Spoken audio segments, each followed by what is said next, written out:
নমস্কার বন্ধুরা, আমি মৌমিতা। আমার স্বাদের সন্ধান কুকিং চ্যানেলে আপনাদের সবাইকে স্বাগত। আশা করি সবাই ভালো আছেন, সুস্থ আছেন।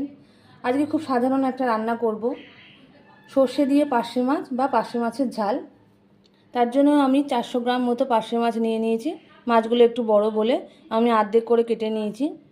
প্রথমে মাছগুলোকে নুন হলুদ মাখিয়ে নেব। 1 চামচ হলুদ দিয়ে দিচ্ছি আর 1/2 চামচ নুন দিয়ে দিচ্ছি। ভালো করে মাখিয়ে নেব। ভালো করে নুন হলুদ মাখানো হয়ে গেছে, এবার আমি মাছগুলো ভেজে নেব। কড়াই গরম হয়ে গেছে, প্রথমে সর্ষের তেল দিয়ে নেব।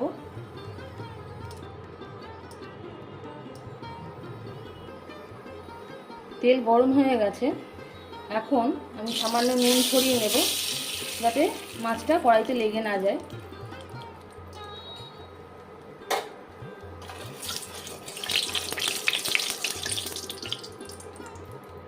এবার আমি এক এক করে মাছগুলো দিয়ে দিচ্ছি।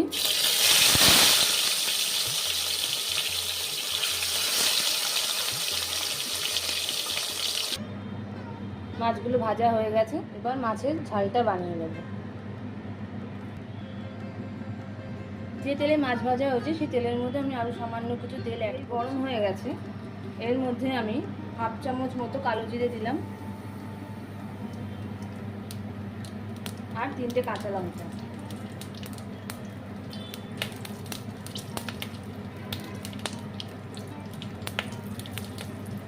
আমি এখানে বাজারে যে রেডিমেড সর্ষে গুঁড়ো পাওয়া যায়, এই সর্ষে গুঁড়ো 4 চামচ, বড় চামচে 4 চামচ সর্ষে গুঁড়ো নিয়ে জলে ভিজিয়ে রেখেছিলাম, সেটা আমি দিয়ে দেব।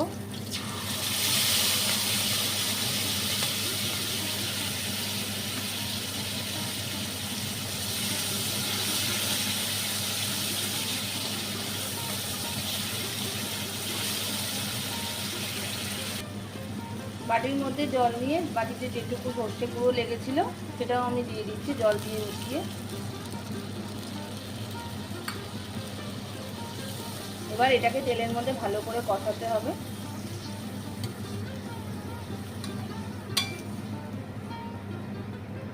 এখন আমি এর মধ্যে দেব ছোট চামচের 1/2 চামচ মতো হলুদ গুঁড়ো আর ছোট চামচের 1 চামচ লঙ্কা গুঁড়ো।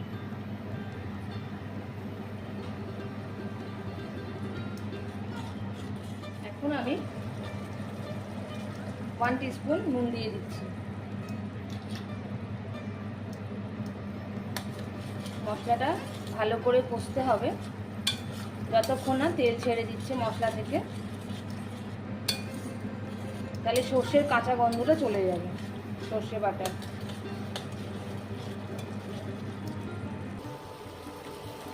ভালো করে কষানো হয়ে গেছে, মশলার থেকে তেল ছেড়ে দিয়েছে আর সর্ষে বাটার কাঁচা গন্ধটাও চলে গেছে। এখন আমি যে বাটিতে মশলাটা রেখেছিলাম সেই বাটিরই 1/2 বাটি মতো জল দিয়ে দিচ্ছি। ঝালটা একটু ফুটে আসলে তারপর আমি মাছগুলো একে একে দিয়ে দেবো।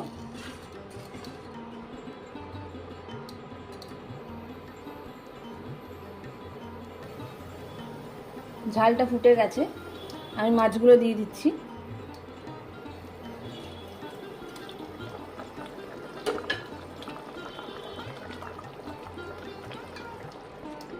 ঝালের মধ্যে মাছগুলো মিনিট খানিক ফুটবে। মাছগুলোকে এবার উল্টে দেবো।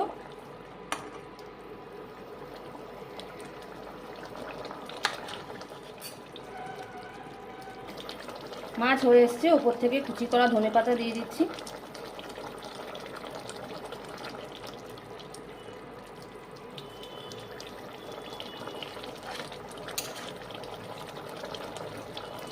সর্ষে দিয়ে পার্শে মাছ রেডি।